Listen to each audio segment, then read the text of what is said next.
अब समझा देते हैं आपको, आराम से समझ ली उसके बाद चाहिएगा, ठीक है।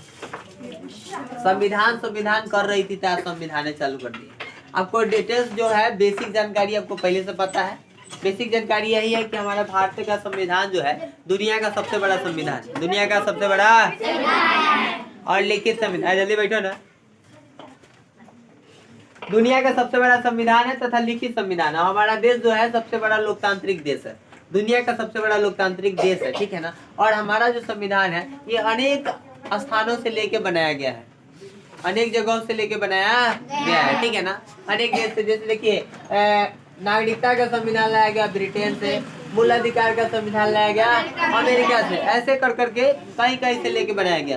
दुनिया का सबसे बड़ा जो संविधान है वो भारत का है और सबसे छोटा संविधान अमेरिका का है। किसका है? अमेरिका का। भारत के संविधान में 22 भाग है, आपको ये बताए हुए हैं कि 22 भाग है और 395 अनुसूची है, 395 अनुसूची है, ठीक है ना। और अमेरिका के संविधान में सिर्फ 7 अनुच्छेद है। कितने हैं? हम गलती बोल दिए, 395 अनुच्छेद है। क्या है? 395 अनुच्छेद है, 12 अनुसूची है। क्या है? 12 अनुसूची है। ये सब बता दिए हैं। भारत का संविधान बन के तैयार हुआ था 26 नवंबर 1949 को, ठीक है ना। लेकिन लागू नहीं किया गया, इसे अंगीकृत किया गया था 26 जनवरी 1900 नहीं, गलत बोल दिए, ठीक है ना। 26 जनवरी 1949 को बन के तैयार हुआ था 26 नवंबर 1949 को, ठीक है ना। इसे लागू कब किया गया था? 26 जनवरी 1950 को इसे लागू किया गया। क्या किया गया?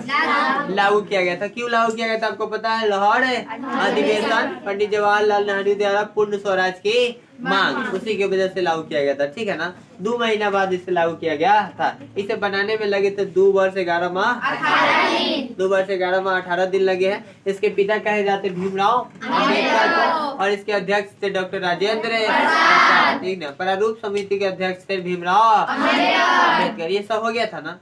भारत के प्रथम गवर्नर जनरल थे लुई माउंटबेटन, ठीक है ना। और भारत के अंतिम गवर्नर जनरल थे श्री राजगोपालाचारी, सब बता दिए थे। भारत के प्रथम प्रधानमंत्री पंडित जवाहरलाल नेहरू, भारत के प्रथम राष्ट्रपति डॉक्टर राजेंद्र प्रसाद। भारत का पहला चुनाव हुआ था 1952 में। कब हुआ था? 1952 में, ठीक है ना। और देश आजाद कब हुआ? 1947। अब हम बता, थोड़ा सा इसको लिखे हैं हिंट देंगे संविधान में, ठीक है ना। अभी आपको हम डिटेल नहीं पढ़ा रहे बल्कि थोड़ा सा नहीं ऊपरी ऊपरी पढ़ाएंगे, समझ में आ गया ना। सबसे पहला भाग जो है वो है संघ तथा राज्य। संघ तथा राज्य, देखिए संघ और राज्य है, ठीक है ना। भारत को कहा जाता है भारत राज्यों का संघ है। संघ का मतलब होता है जुड़ाव। इसे नहीं देखिएगा, देखिए एक व्यक्ति के सहयोग से एक व्यक्ति मिला के एक परिवार बनता है, एक परिवार बनता है। वही एक परिवार मिला के एक समाज बनता है, एक समाज मिला के एक गाँव बनता है, बस सही ना। और गांव मिला के वैसे ऐसे करके जिला, राज्य, ऐसे करके देश बनता है, देश से पूरा विश्व बन गया है, बात सही नहीं। एक एक करके ही बनता है। उसी प्रकार भारत जो है राज्यों का संघ है, जिसमें भारत में 28 राज्य है और केंद्र शासित प्रदेश 8 है। कितने हैं? 8 है। इसका उतार चढ़ाव होते रहता है। जब जम्मू कश्मीर को जब विशेष राज्य के दर्जा से हटाया गया था 2019 में, जब वहां से 370 धारा हटाई गई थी, तब उसे राज्य बना दिया गया था। तो उस समय 29 राज्य हो गए थे। कितने राज्य हो गए थे? 29। लेकिन फिर से देखा गया कि जम्मू कश्मीर बहुत दूर है, भारत में सबसे ऊपरी छोर में है, दिल्ली से दूर, इसलिए उसे केंद्र शासित प्रदेश बनाया गया था। इसलिए 28 राज्य हो गए और 8 केंद्र शासित प्रदेश हो गए, ठीक है ना।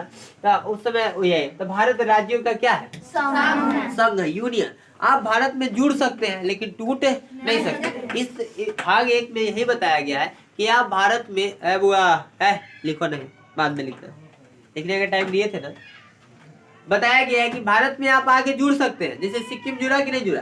आपको हम बताया था सिक्किम 35वें संविधान संशोधन द्वारा सह राज्य बना, 36वें द्वारा राज्य बना, 1975 में 22वां राज्य बना था, 22वां राज्य बना था। तो आप भारत में जुड़ सकते हैं लेकिन टूट नहीं सकते। आप चाहिए कि टूट के हम बिहार राज्य चाहेगा कि टूट के हम भारत से अलग हो जाते, क्या हो सकता है? नहीं, क्योंकि भारत राज्यों का क्या है? संघ है। क्या है? संघ है। ये समझ में आ गया। तो ये भारत, इसमें पढ़ना है 4 अनुच्छेद। कितने अनुच्छेद पढ़ना है? 4, ठीक है ना। अनुच्छेद 1 से 4 तक पढ़ना है। 1 से 4 तक पढ़ना है, कोनो दिक्कत? 1 से 4 तक पढ़ना। और उसके बाद आइएगा नागरिकता। क्या है? नागरिकता क्या है समझिए। नागरिकता जैसे हम एक देश में रहते हैं, तो आपका कोई ना कोई आधार होता है। क्या होता है? आधार। जैसे स्कूल में जाते तो आईडी कार्ड बनवाता है, आईडी कार्ड, तो उससे पता चलता है कि हम इस स्कूल के बच्चा है, इस स्कूल के बच्चा है। आप प्राइवेट कॉलेज स्कूल में जो बच्चा जाता होगा पढ़ने, उसको पता होगा कि एगो आईडी कार्ड बनता है। क्या बनता है? आईडी। अब तो सरकारी स्कूल में भी बनता है, ठीक है ना। तो कॉलेज या स्कूल का पता चलता है कि इस स्कूल में, कोई कोचिंग में भी बनता है। हम लोग का छोटा संस्था है तो कहाँ से बनवाएंगे, बात सही ना। तो कोई कोचिंग में बनाता है, तो वही एक नागरिकता है। क्या है? नागरिकता। समझ आ गया ना। आपका आधार कार्ड बनता है ना, वो भी है एक प्रकार का आपके लिए क्या? नागरिकता। तो नागरिकता इसलिए पढ़ाया जाता है कि हमारे देश में कौन नागरिक है, कौन अलग से आया हुआ है। जैसे बहुत लोग अलग से आकर रहते हैं तो उनको भारत की नागरिकता नहीं मिलती है, जल्दी नहीं मिलती है। क्या भारत क्यों है? नहीं तो नागरिकता क्या? हमें अपने भारत के लोग विदेश में नहीं रहते हैं, रहते कि ना। कोई दुबई रहता है, कोई इंग्लैंड रहता है, कोई अमेरिका रहता है, कोई जापान रहता है, तो क्या उनको नागरिकता दिया होगा वहाँ का? नहीं। अगर वहीं जाके बस जाइएगा तो आपको नागरिकता वहाँ का मिल जाएगा। समझ आ गया? तो इसमें नागरिकता पढ़ाया बताया गया। किसके बारे में? नागरिकता के बारे में। ये ब्रिटेन से लाया गया। कहाँ से? ये 5 से लेके 11 तक। कितना तक? 5 से लेके 11 तक इसमें दिया गया अनुच्छेद, ठीक है ना। जिसमें बताया गया है कि प्रारंभ में नागरिकता जिस समय हमारा देश आजाद हुआ उस समय मिल गया था लोगों को, कोई दिक्कत नहीं हुआ। लेकिन देश आजाद होने के बाद कुछ दिन बाद 19 जुलाई 1948 तक समय दिया गया था कि जो पाकिस्तान से भारत चले आएंगे या भारत से जो पाकिस्तान गए हैं वो फिर वापस चले आएंगे तो उनको नागरिकता दे दिया जाए, कोई दिक्कत नहीं हो। लेकिन उसके बाद जो आएगा उसको 6 महीना तक भारत में रहना होगा। क्या करना पड़ेगा? रहना पड़ेगा। आपको दिखाना होगा कि इस देश के नागरिक हम है। हम लोगों को जो नागरिकता मिली है वो जन्म के आधार पे मिली है। किसके आधार पे? जन्म के आधार पे तथा वंश के आधार पे। किसके आधार पे? वंश। क्योंकि हम लोगों का जन्म भी भारत में हुआ है और हम लोगों का वंश भी कहाँ का है? भारत का। हम लोग के पिताजी दादाजी कहाँ के? भारत के है ना, ठीक है ना। तो हम लोग को 2 आधार पे जो नागरिकता मिली। कितने आधार पे? 2 आधार पे। पहला आधार पे मिला है जन्म के आधार पे। किसके आधार पे? जन्म। और दूसरा वंश। क्या है? वंश। अब समझ में आ गया? इसमें नागरिकता ये भी बहुत जरूरी है। अब एक नागरिक को बहुत अधिकार दिया जाता है। जैसे हम जाते, आप देखिएगा वैशाली में है घूमने वाला स्थल है ना, वहाँ पे भारतीयों से लेता है 20 रुपया, 25 रुपया। कितना लेता है? 25। और विदेशी से 300 लेता है। कितना लेता है? 300। पता है कितना का अंतर है? तो आप कहीं भी जाइएगा तो भारत के नागरिक को छूट दिया जाता है, विदेशी को छूट नहीं। आप भी जाइएगा दूसरा देश में तो आपका भी वही है बात। बस सही है कि नहीं? तो नागरिकता, नागरिक होने का अर्थ बहुत कुछ होता है। जैसे आप कोचिंग के नागरिक है, कोई फंक्शन होगा, मान लीजिए टीचर डे होता है या सरस्वती पूजा, तो आपको जो सुविधा दिया जाएगा, अलग के बच्चा आएगा तो उसको मिलेगा सुविधा? नहीं मिलेगा। उसको अनजान की तरह दिया जाएगा। ऐसा नहीं कि वो भगा देंगे, लेकिन दिया जाएगा, लेकिन उसको अनजान की तरह थोड़ा दे के कहीं चल जाए। बात सही ना? आपको बैठा के खिलाया जाएगा। बात सही है ना?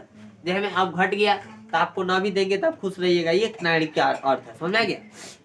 अब देश में संकट आएगा तो कौन सामना करे? हम ही लोग ना करेंगे मिलजुल के। तो ये नागरिकता जरूरी है। उसके बाद मूल अधिकार। क्या है? ये 12 से लेके 35 तक। 12 से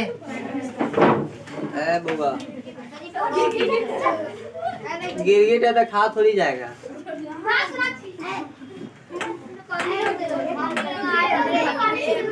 नहीं काटेगा, वो अपने भाग जाएगा।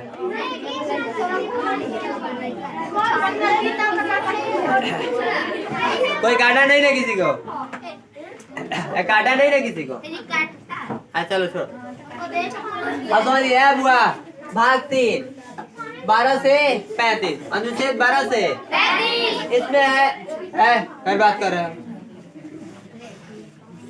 इसमें है मूल अधिकार। मूल अधिकार का मतलब होता है अपना अधिकार। अपना अधिकार। हमारे देश के जो संविधान बनाने वाले लोग थे उन्होंने सोचा कि एक अपना अधिकार भी होना चाहिए, कि हर व्यक्ति का कुछ न कुछ अधिकार होता है। बस है जैसे आपका रहने का अधिकार है, खाने का अधिकार है, अपना कपड़ा पहनने का अधिकार है, बाल रखने का अधिकार है, ठीक है ना, कहीं घूमने का अधिकार है, ठीक है ना। लेकिन इसमें बताया गया है कि आपका मूल अधिकार वैसे ही दूसरे का मूल अधिकार है। बात सही है कि नहीं? जैसे हमारा मूल अधिकार है वैसे आपका भी मूल अधिकार है। अब हम ऐसा कोनो काम न कर दे कि आपका मूल अधिकार का क्या हो जाए? क्षति। क्या हो जाए? क्षति। तो क्या आप बर्दाश्त कीजिएगा? नहीं ना कीजिएगा। बात सही है कि नहीं? जैसे आपका मूल अधिकार वैसे हमारा है, हमारा वैसे ही आपका है, तो दोनों का सम्मान रहना चाहिए। तो इसमें बताया गया है कि आपका कुछ मूल्य अधिकार है, लेकिन आप ऐसा मान लीजिए कि आपको घूमने का अधिकार है, तो किसी के घर में जाके घूमने लगेगा तो ये सही बात है? फिर उसका अधिकार छिनाना है। बस ये कि नहीं है? आपको बोलने का अधिकार, मेरे को गाली दीजिएगा? नहीं ना दे सकते हैं, नहीं दे सकते। तो ये आप दूसरा का अधिकार को हनन नहीं कर सकते हैं, नहीं तो आप पर आपको जेल भी जाना पड़ जाएगा। समझा गया ना? हाँ, तो इसमें मूल अधिकार की बात करें, ये सबसे इम्पोर्टेंट है। पूरे संविधान का जो सबसे इम्पोर्टेंट पार्ट है वो है मूल अधिकार। कौन है? मूल अधिकार, जिसे मैग्ना कार्टा कहा जाता है। क्या कहता है? आपके मूल अधिकार का हनन होता है तो आप सीधे जा सकते हैं सुप्रीम कोर्ट। हमारे यहाँ 3 प्रकार के कोर्ट होते हैं, आपको पता है। पहला होता है हाई कोर्ट, सॉरी पहले डिस्ट्रिक्ट कोर्ट। क्या होता है? डिस्ट्रिक्ट कोर्ट, जो हर डिस्ट्रिक्ट में होता है। जैसे बिहार में 38 को जिला है, 38 को जिला है ना, 38 जिला में एक डिस्ट्रिक्ट कोर्ट होगा, समझ आ गया ना, जो जिला में होता है। इस पूरे राज्य का एक मेन होता है हाई कोर्ट। क्या होता है? High court. हाई कोर्ट जो होती है वो राजधानी में होती है। जैसे बिहार की राजधानी कहाँ है? पटना, तो पटना में होगा हाई कोर्ट। एक सबसे बड़ा जो होता है उसे हम कहते हैं सुप्रीम कोर्ट। इसको हिंदी में कहा जाता है सर्वोच्च न्यायालय। सर्वोच्च न्यायालय, समझ आ गया ना। इसके न्यायाधीश जो जज होते हैं उसको न्यायाधीश कहा जाता है, समझ आ गया ना। ये सबसे बड़ा कोर्ट है जहाँ पे जब पूरी बातें, जब यहाँ पे नहीं हल होती है, यहाँ पे हल नहीं होती, तो ये जाके सुप्रीम कोर्ट में हल हो जाती है, समझ आ गया ना। वहाँ पे बहुत पढ़े लिखे लोग, बहुत शिक्षित लोग होते हैं, समझ आ गया ना, बहुत अधिकार। आप समझिए, तो ये आपका मूल अधिकार का हनन होता है तो आप सीधे कहाँ जा सकते हैं? Supreme court. कहाँ जा सकते हैं? अगर दूसरा कार्य, अगर मूल अधिकार नहीं है, अगर न्यायिकता से रिलेटेड है, चाहे और कोई से रिलेटेड है, तो आप सुप्रीम कोर्ट डायरेक्टली नहीं जा सकते। लेकिन अगर मूल अधिकार का हनन होता है तो सीधे जा सकते हैं सुप्रीम कोर्ट। इसलिए इसे संविधान का आत्मा कहा जाता है। अनुच्छेद 32 को कहा जाता है ऐसे। अनुच्छेद 32 की बात है ना इसमें, क्या है? संवैधानिक उपचारों का अधिकार, ये अनुच्छेद इसमें 32 है। ये मूल अधिकार में आ जाता है। इसको आत्मा कहा जाता है। क्या कहता है? संविधान का आत्मा। और ये जो 19 से 22 है, इसको संविधान का रीढ़ कहा जाता है। क्या कहता है? रीढ़। स्वतंत्रता का अधिकार। 21 पढ़िएगा ना, इसमें देगा प्राणदैहिक स्वतंत्रता। प्राणदैहिक स्वतंत्रता। प्राणदैहिक का मतलब होता है ना प्राण आप किसी को ले सकते हैं, किसी का ना अपना प्राण दे सकते हैं। अगर आप अपना प्राण देंगे, किसी को आप मार भी नहीं सकते। अगर मारते पकड़ा गया तो आपको तो कटवाई जो होगा, दंड आपको दिया ही जाएगा। लेकिन आप अपने आप को भी नहीं मार सकते। तो इसलिए क्या हुआ बुआ?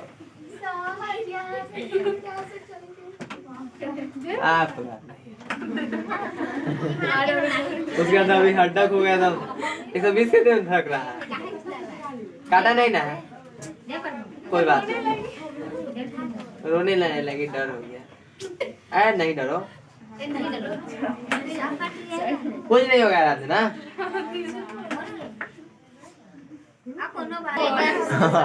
डर गई है ना, चलिए आए समझिए। स्वतंत्रता का अधिकार मूल अधिकार में क्या प्रकार की आजादी दी गई है? सबसे पहले समानता का अधिकार। क्या है? देखिए, समानता का अधिकार 14 से 18 तक है। ये इसलिए दिया गया है बउआ, देख रहा है मार्कर, फोड़ देंगे माथा मार के, ठीक है ना। पहले समानता का अधिकार। समानता का मतलब है जो हमारे समाज में ना प्राचीन काल में बड़ी ऊंच नीच होता था, ऊंच नीच होता था, ठीक है ना। मतलब बहुत ज्यादा गलत व्यवहार होता था, ऊंच नीच, ठीक है ना। पहले लोग देखिएगा अजब अजब ढंग के नाम के आगे लगाते थे, वो सब, ठीक है ना, वो सब हटा दिया गया। सब एक समान है। संविधान में क्या किया गया है कि कानून के सामने सब क्या है? एक है। क्या है? एक है। चाहे वो कोई भी हो, उसे कोई मतलब नहीं है। कानून के सामने वो सभी एक है। उसी को समानता का अधिकार। उसके बाद स्वतंत्रता का अधिकार है। शोषण नहीं कर सकते किसी का। जैसे पहले गिरमिटिया मजदूर कैसे हो जाता था? ले जाता था बंधुआ मजदूर, बंधु बना के उसको खटवा रहा है, पैसा दे चाहे नहीं, गिरमिटिया मजदूर। ये सब मतलब पहले ना आप चल जाते काम करने, तो आपको काम करना ही है दिन भर, चाहे आपका तबीयत खराब रहे, चाहे कुछ भी रहे, आपको उससे कोई मतलब नहीं है। लेकिन अब वो सब हटा दिया गया। अगर आपको मन नहीं है तो आप उसी समय आ जाइए, जितना देर काम किया उतना देर का आपको क्या मिल जाएगा? पैसा मिल जाएगा। लेकिन पहले ऐसा नहीं होता था, दिन भर खटवाता था, समझ गया ना। तो वो सब सिस्टम हटा दिया। उसके बाद धार्मिक स्वतंत्रता। हमारा देश जो है भारत एक धर्मनिरपेक्ष राष्ट्र है। धर्मनिरपेक्ष राष्ट्र है जहाँ सभी धर्मों को एक समान योग्यता दिया जाता है, ठीक है ना। यहाँ पे किसी के साथ भेदभाव नहीं किया जाता। हमारे देश में 79.8%, 79.8% हिंदू है, ठीक है ना। 14.2% मुस्लिम है, और बौद्ध भी है, जैन भी है, ईसाई भी है। ईसाई 2 कुछ प्रतिशत है, ठीक है ना।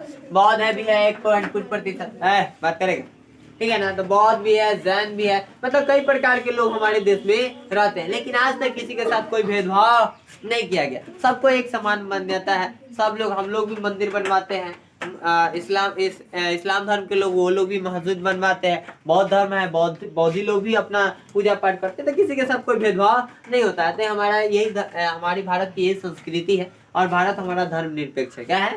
धार्मिक स्वतंत्रता भी दिया गया है। सांस्कृतिक एवं शिक्षा संबंधित अधिकार। ये पहले क्या होता था ना कि जैसे कोई धर्म है ना अजीब अजीब होता है, मतलब सबका धर्म का अलग अलग है। जैसे देखिएगा ईसाई धर्म में है तो वहाँ पे शादी के समय उजला पहनाया जाता है। क्या पहनाया जाता है?